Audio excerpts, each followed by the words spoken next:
In the dusty heart of a bustling African marketplace, a young girl named Zara weaved through the throngs of people.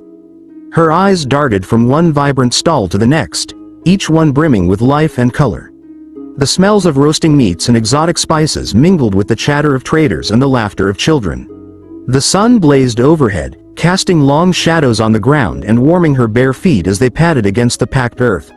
On her head, she balanced a basket of ripe mangoes with the grace of a seasoned acrobat. Nana Zara's mother had entrusted her with the task of selling the fruit to the market-goers. It was a responsibility she took with the solemnity of a sacred duty, for their small farm depended on the income from these sales. She had been taught that hard work and honesty were the keys to a good harvest, both in the fields and in the market. With each mango sold, she felt the weight of her basket lighten and the warmth of pride spread within her. Her mother's words echoed in her ears, "You reap what you sow, my child. Treat others with kindness, and you will always find it returned to you." As she approached a particularly busy intersection, a man with a cart laden with fine fabrics bumped into her, sending a few of the mangoes tumbling to the ground. The fabric vendor, without so much as a glance back, hurried away into the crowd. Zara watched the fruit roll in different directions, feeling the sting of injustice. But she knew that anger would only spoil the day's work. She bent down, gathered the lost mangoes, and dusted them off with the corner of her wrap. A few had bruised, but she knew she could still sell them if she offered a fair price.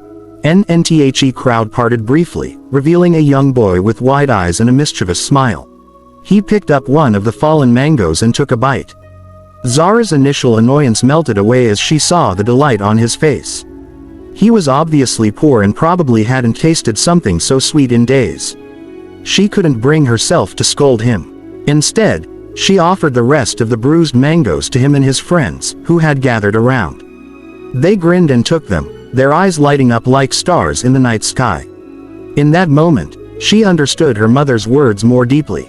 As the children scurried away, their laughter trailing behind them, a sense of peace washed over Zara. She felt that she had sown a small seed of kindness that would surely grow into something beautiful. She straightened her back and continued to sell her mangoes with renewed energy, her voice ringing out above the din of the market. The warmth of the sun and the smiles from the people she served filled her with a sense of belonging. Her mother had been right, there was joy in giving. Later in the day, as the market was winding down and the shadows grew longer, a woman with a gentle face and a tattered basket approached Zara's stall. She had seen the incident with the fabric vendor and the children from afar. Her eyes held a knowing look as she selected a few of the remaining mangoes, paying a generous price. "You have a good heart," she said with a warm smile. "Your mother must be very proud." Zara beamed. "Thank you, Auntie," she replied, using a term of respect for the woman she had never met before.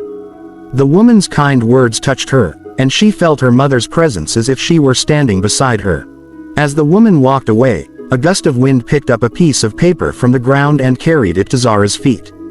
It was a note with a simple message, "Thank you for your kindness. May your basket always be full."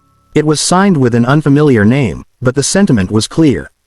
The children had returned the favor in their own way. The following week, as Zara prepared for another trip to the market, she found a small bag of coins tucked under her pillow. The weight of it made her heart race. Her mother looked at her knowingly. "Someone has sown into your life, my child," she said. "Remember to continue to sow your own seeds of goodwill." Zara nodded solemnly, understanding that the universe had a way of balancing things out. As she grew older, Zara's reputation for kindness and fairness grew throughout the village. Her stall in the market became a beacon of light, a place where people felt valued and respected. Her mangoes, though not always the biggest or the ripest, sold out quickly because of the joy she brought to the transaction. Her customers knew that the fruit was a symbol of the goodwill she shared. One scorching afternoon, as Zara was preparing to leave the market, a tall, weary traveler approached her stall. He had the look of a man who had journeyed far and seen much. His eyes